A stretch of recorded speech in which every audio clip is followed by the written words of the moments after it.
We are live. We are live. Our Live. First ever podcast for one. First live. ever podcast for one. Live. So, Jordan, I was thinking that we should probably have a jingle. Yes, absolutely. But maybe for next time, because I didn't have anything prepared, but we should definitely have a jingle. Should we just do Yeah, sure. What? Should we just do a temporary one for now? Do you have anything in mind? I have nothing. Well, I mean, it's a podcast for one, so I think we can sort of really focus it as we decided to do. Well, tell us about today's guest. Tell us about today's guest. Why don't we introduce people to the concept first about what is podcast for one? What is it all about? And then I don't mind, and then I can introduce who today's subject matter is. Fine. So by the way that you said that, I'm going to be doing the structural introduction to what is podcast for one. Okay. Is that how you see it? I think that's a good place to start. Okay. Well, welcome everybody. Welcome all of you, everyone that could potentially be logging on to this right now, which is basically everybody anyone who's got an internet connection in the world could be watching this right now. Potential people. Billions, but the thing, it's too much to think about, really. I still want to. So I'm just for the sake of now, I'm going to imagine that it's just you and me, Jordan. Okay, let's just pretend like no one's listening. It's just us here. Right. Okay. Podcast for one. It's a podcast for one person. So the idea being that we will put all of our brain power together. This is Jordan Cross and Stuart HOlt. We'll put all of our brain power together in order to focus our love and attention and respect and admiration to one person. We live in a world of mass broadcasts of millions where everything is for everybody, but this is not about that. This is about one person who we love, and we want to show that we love them. But here's the twist. The twist is anyone can eavesdrop into our podcast for one. That's it. That's the concept. And this is series 1, episode 1. You're with us now. If you're joining us with us now, and I can see a big fat 0 next to the eyeball next to our live symbol. If that's you, you're listening to this for the first ever time. So anyway, that's the idea. I think we're sort of feeling our way through this a little bit on this first episode. Jordan, can you tell everybody who is today's podcast for one? I'll do a little theme tune. No, you introduce it and then I'll do it. What's his favorite song? Ooh. Maybe that could be his themes, like a rip off of his favorite song, maybe. Yeah, he loves a little bit of Radiohead. We were actually chatting about Radiohead the other day. So, can you sing any Radiohead? No, I can't. But I can say who it is. It's Neil. Neil. Yes, Neil. He must be so flattered to know that he's the first subject matter of our podcast for one series.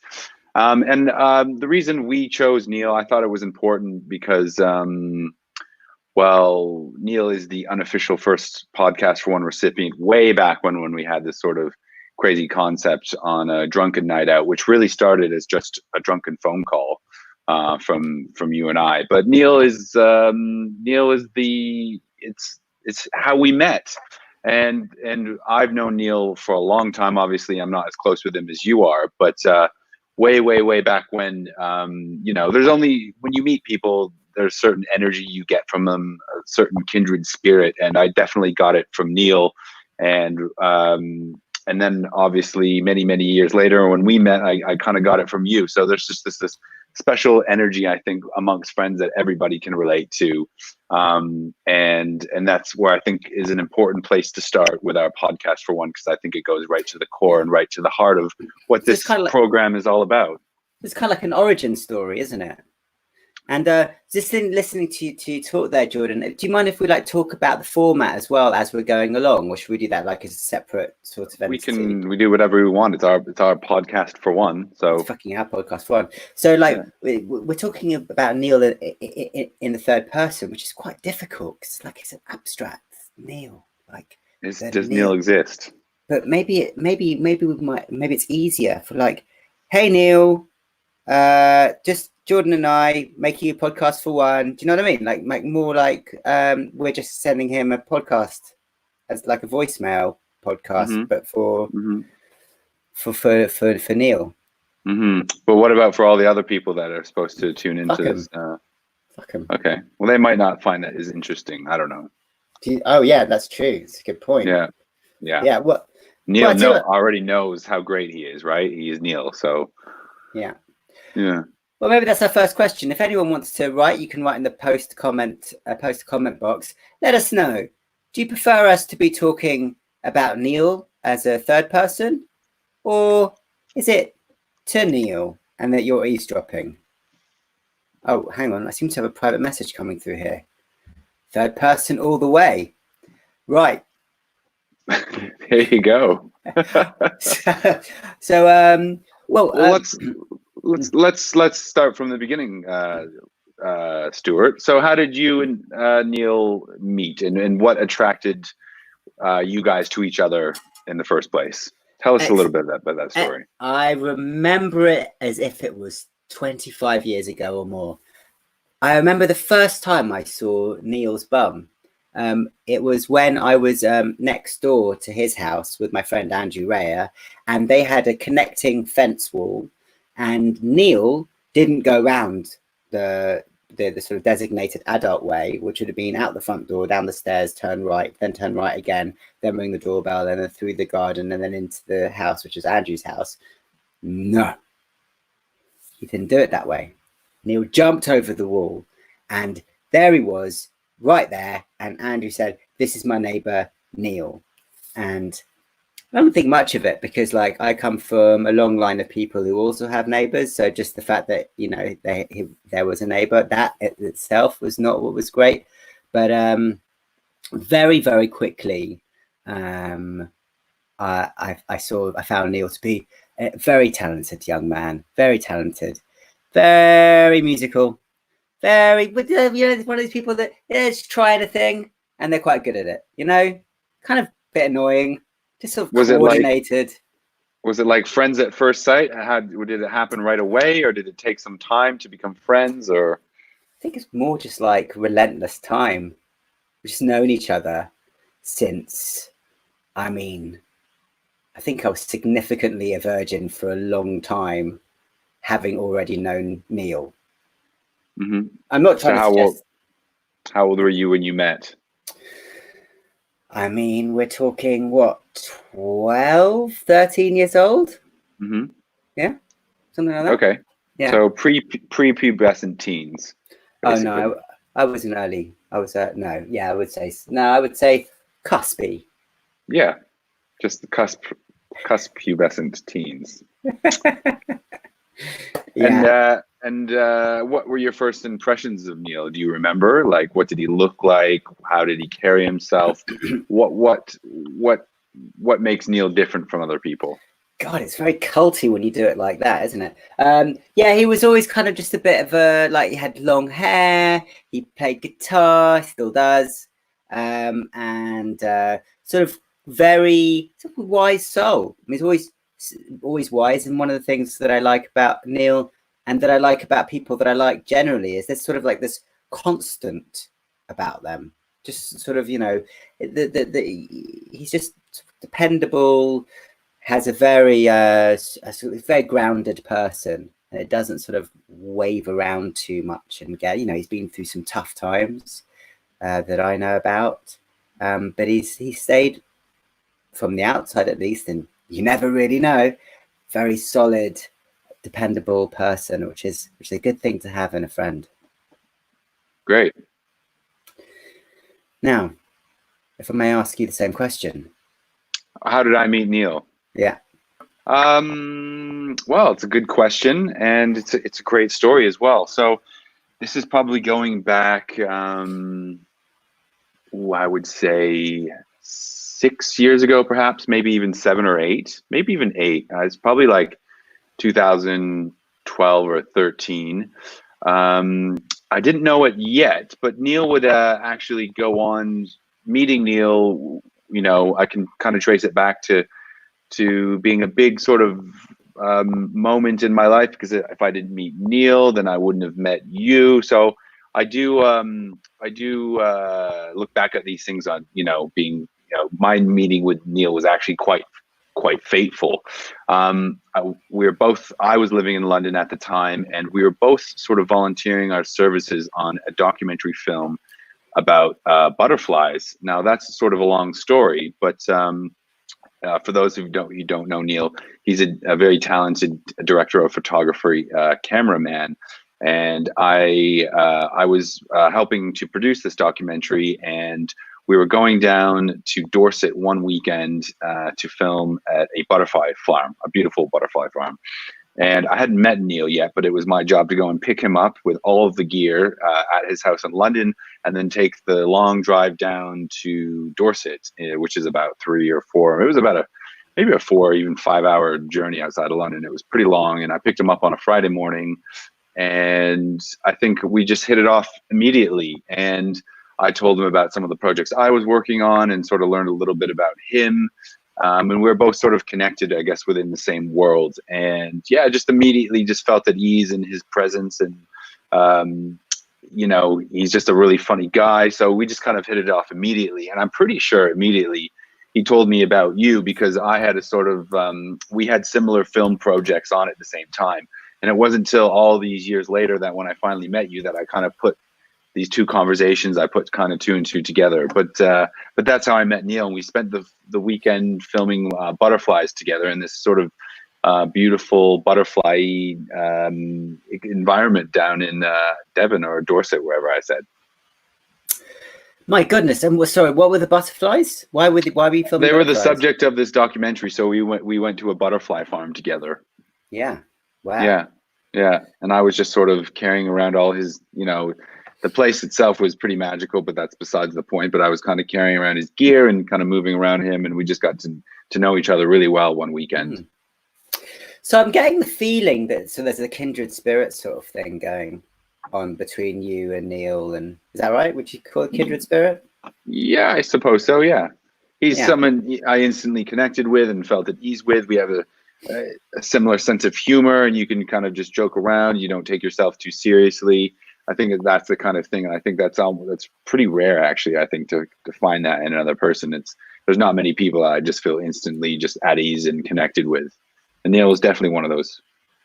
So, God, this is great. Imagine he's going to hear all this, and he'll just be like, "Wow!" It's like you become like. Oh, he's going to hear this?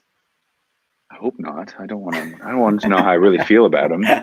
It's like, like he's like President Mugabe or something, No, well, not Mugabe. That's a bad example. Not yeah, but yeah. So well, I suppose we should also mention. So you met Neil, and now you live in Amsterdam. And you met tell us about the connection. It's almost, well, I always say I moved to Amsterdam because of you, Stuart, but I wouldn't have met you without having met Neil. And I kind of, even from our first sort of first butterfly experience connection that we had, years and years and years went by, and I didn't really see him all the time, but every so often we'd meet up for a drink or, a couple of beers here and there in Soho on a Friday night or something like that. And we were connected on Facebook. And I was in London, living in London at the time, wasn't particularly enjoying London because I had such a big commute. And I was getting sent out to Amsterdam to do a job. And in Amsterdam, I knew virtually no people. But for this job, I needed a photographer. So I put out the old call on Facebook.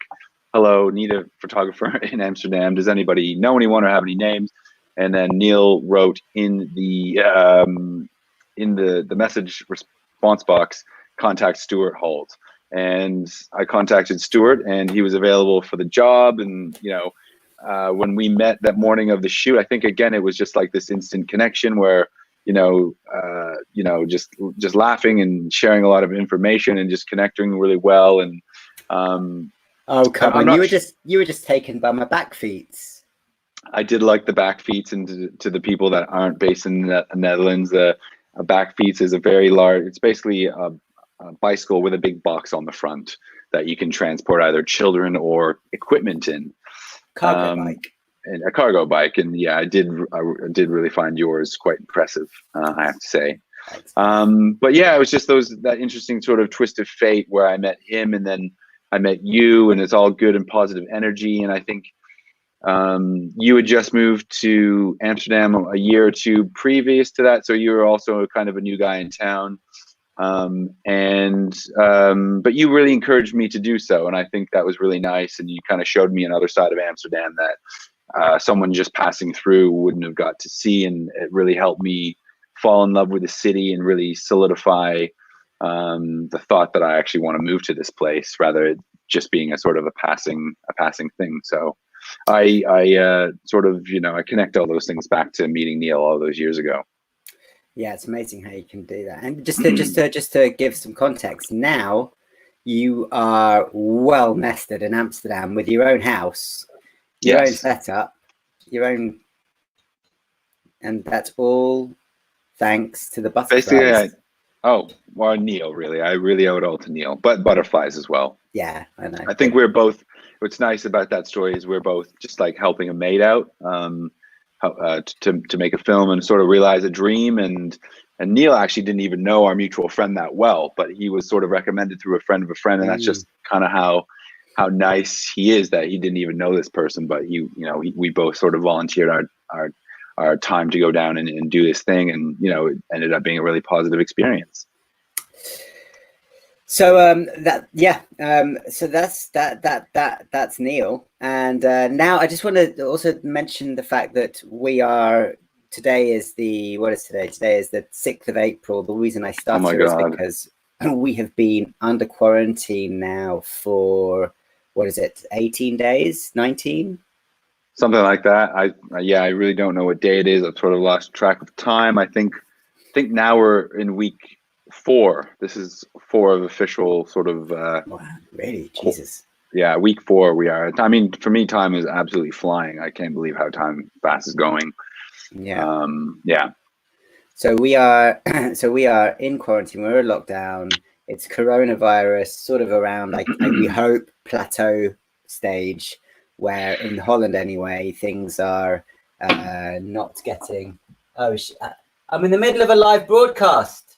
Hang on.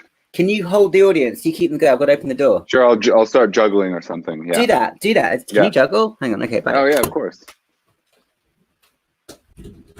Stuart's got kids, so I assume that's what he's going out to do. Check on the kids. Check my phone.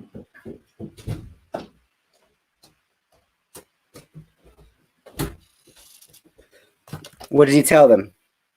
I said you have kids, so that's probably what you're going to look at. Yeah, no, I do actually have kids.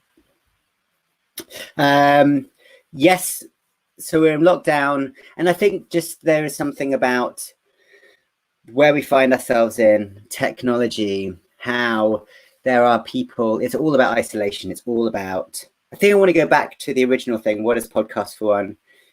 It's all about we're living in isolation. We're supposed to physically distance ourselves from one another.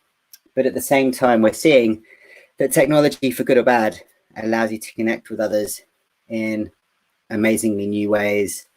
And Podcast for One seems like just the perfect device in a way to really celebrate one particular connection. Agreed. Yeah.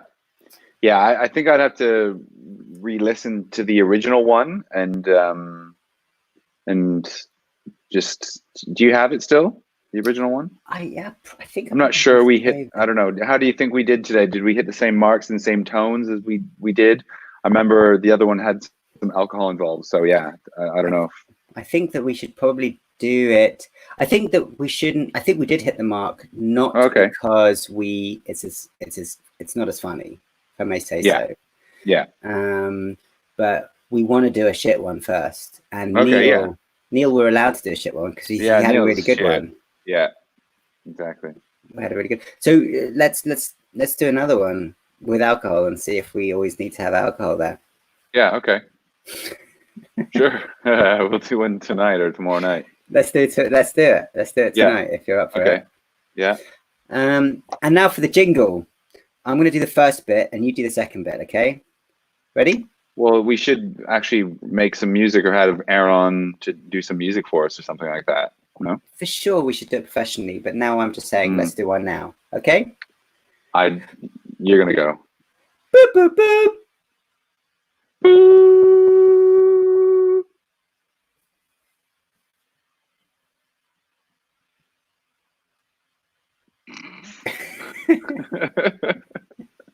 Catchy. It was pretty quite good, catchy. I think. Yeah, it's quite catchy. We're going places with this. I mean, we can only go up from here. That is true. I did intentionally did the minimum marketing on this it's very easy to do minimum marketing. As someone who works in advertising, minimum marketing is just not telling anyone. But it's a step forward. This is my first ever live broadcast. Oh wow! And I have no idea what's this duck program or StreamYard? What's this? Oh yeah, I've got to now actually brand it. Sorry, StreamYard is really good. It is this, so it allows us to like bring in a guest. Like let's say we wanted to bring Neil in, then we could like bring him in. You know, and I can control who's at the front. Yeah, I can make you the sole dude guy. Yeah, and then you can like have conversations. It streams to Facebook and YouTube simultaneously. Oh, really? Okay. And whatever else you want to stream it to. Instagram? No, Instagram's quite proprietary like that. Oh, I see. We could try it. We'd have to do our own live stream from Instagram, I guess, eh? Yeah, man, I'm getting hair. I think I should do something. Yeah, your hair's good. Oh. I think I should. Oh. I twist my beard a lot, so I wasn't sure if you were hearing that or something. Oh, no, it's not good. So what do you think? Do you think it needs to be, should we professionalize it or should we authenticize it? I don't know. I have to rewatch this back and make notes on it. Okay. Yeah. Okay, so same time tonight? Same time tonight.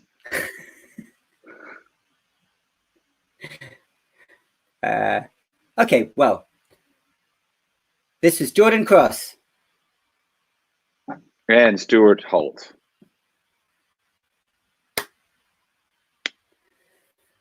Wishing you a good quarantine day. And tell someone you love them today. That would be my only request. Have you done that? Yes, I think I have. Yeah, okay. But I will again. Can I just say, I love you, Jordan. I love you too, Stuart. Bye. Bye. Ending broadcast. Okay, ending broadcast.